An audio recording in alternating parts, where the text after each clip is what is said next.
I just want to revel with you in this last piece of the book. I really enjoyed writing this piece because, you know what, it just speaks of hope, and it speaks of opportunity, and it speaks of joy. Because so little times in our lives do we really get to a place where we can think again about our passions and about our dreams and those things that might have come and gone, or that you thought about long ago and suddenly sometimes resurface, and then life and all its complexities just, smothers it. And that is what this piece of the book is about. It's about taking back your life. So I don't really know what you guys interpret in that heading. Is it a positive heading to you, or is it something that's a bit dodgy, or is there a bit of guilt that you can read into that topic? What would you say does that topic mean to you? I'm going to just refresh here and see if I can tap into comments if there's any. Please give me some feedback and say what you experience as the meaning of taking your life back. Okay. So in the book, I went through and I pinpointed a few ways that I feel can help you to take your life back. But this is not the end all and the be all, trust me, of what taking your life back means. This is just touching on it and giving you ideas and thoughts of how to start approaching a new way of thinking about your life and a new way of approaching those challenges in your life. So the first thing that was very important to me, or that is very important to me, and this is what we're talking about. So my first element that I put down in the book, I called surrender your fears to God. Now, I know, like I said last night, I think we are all confronted with God in some or the other way when you have a special needs child. It obviously it depends on how you handle it and how you approach the Lord in this situation.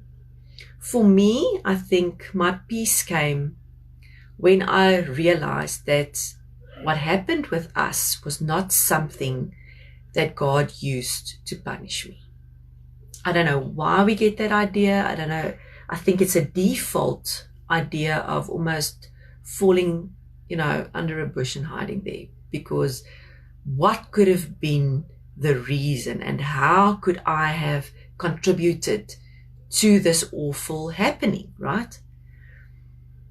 When I realized that God really had only good intent towards me, it was easier, and I could surrender this whole thing to me. I had a less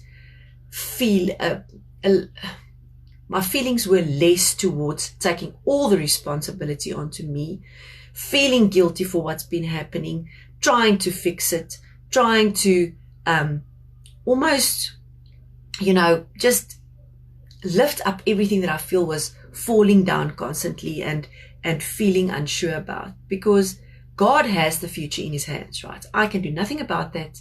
This is how it goes. God knows. And the moment I could just take this whole thing and give it to him and trust that there is a purpose with this, it's as if I could see a bigger picture again.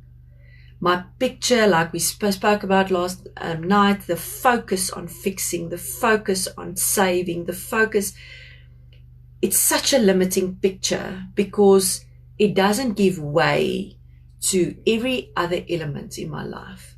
It just focuses on this one thing, and it's tremendously exhausting. So it took my fears as well, the fears of the future, the fears of, how will this pan out? What will I do if I'm not there? What will my child do? All of those multiplying fears felt less intimidating because I was not taking sole responsibility for that anymore. So I want to encourage you that I'm not sure what your relationship is with God, but that in some way you'd start looking into who He is and what His intent is with you and for you. Melissa said something. She said, we are not religious people, but we think everything happens for a reason and that all the things in the universe are connected somehow. That is true, Melissa. It's true because, that's where it comes together, that everything is connected. And if you don't believe in God, and you have that, there's a peace in that, right? But if you do believe in God, that you would make peace with Him and with everything that He brings together in the universe for your good and for a specific purpose. Thank you for sharing that. Okay, so the next thing I want you to look into is to remember the time before kids. Remember, you were an individual person. You were not just a parent. You had dreams and passions. And I know you still have them. The focus just might have really shifted, and your things that you have been focusing on must have, really confused you into who you really are.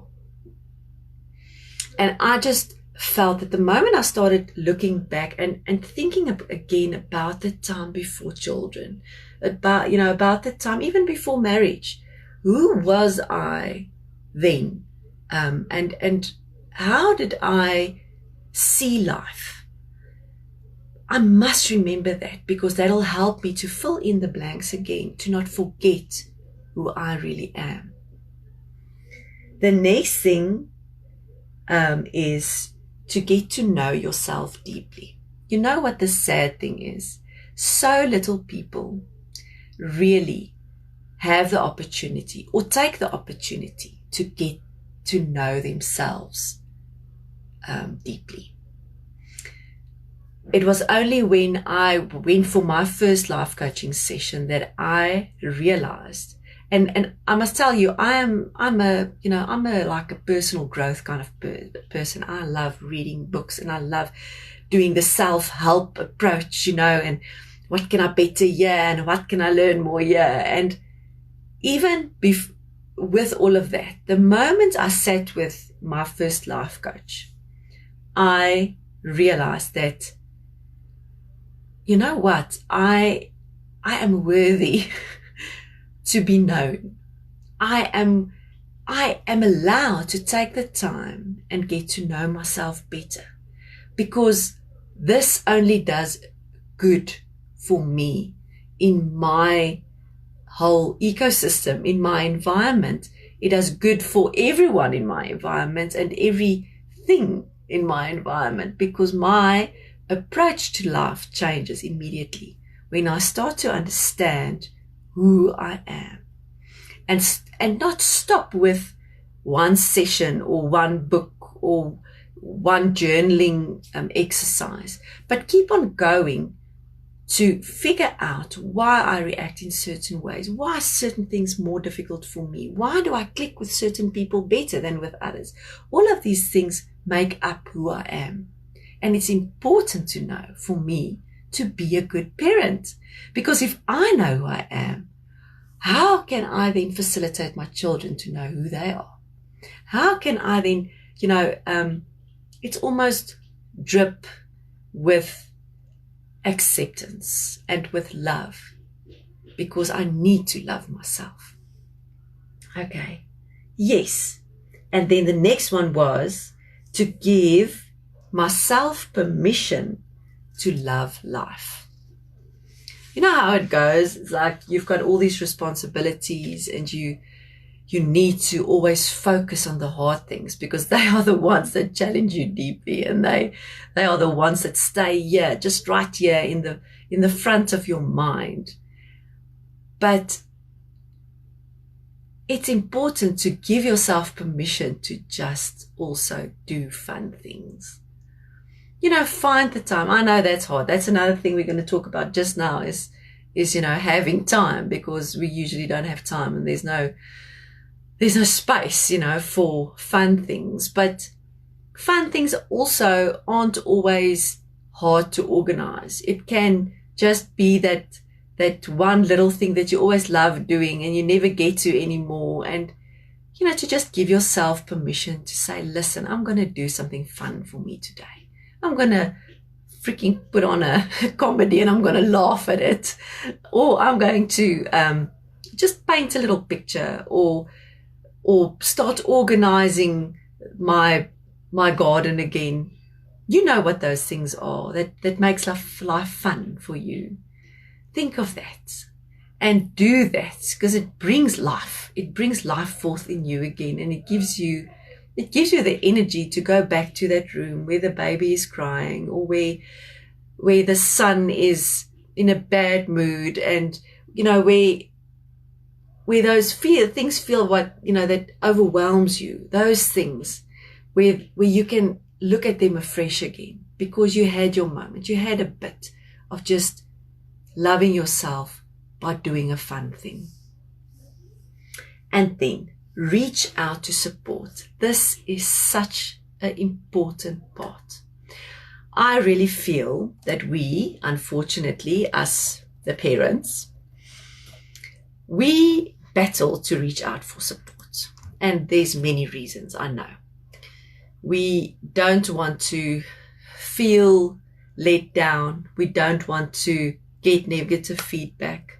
We don't want to feel like we are intruding on people's lives. We don't want to look like we're helpless, because we've got brave faces, right? We present brave faces to the world.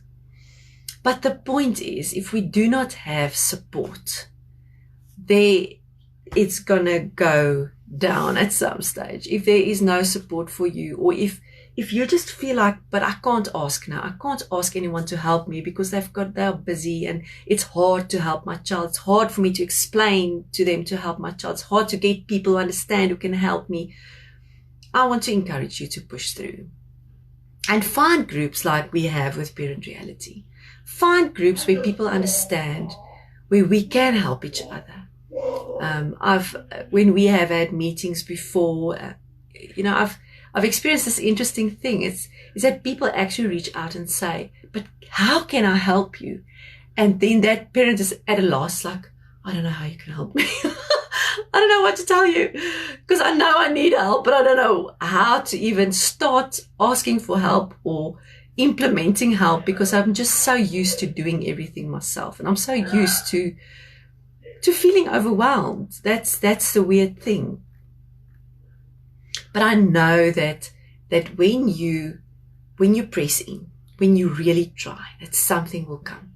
Something will come to help you. And and if it's very hard, I mean, you're not supposed to exhaust yourself just on getting support. But when it happens, that you actually have someone that you're trying out and that you trust, the relief that will be there for you to just know, what, even if it's 2 hours in a day, 2 hours, that can be your revel, that can be your fun moment, that can just be you refueling and doing something you love and cooking something or watching a movie or just relaxing and letting someone else in to help you.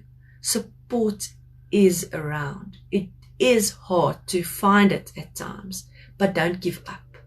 Try and get support into your life.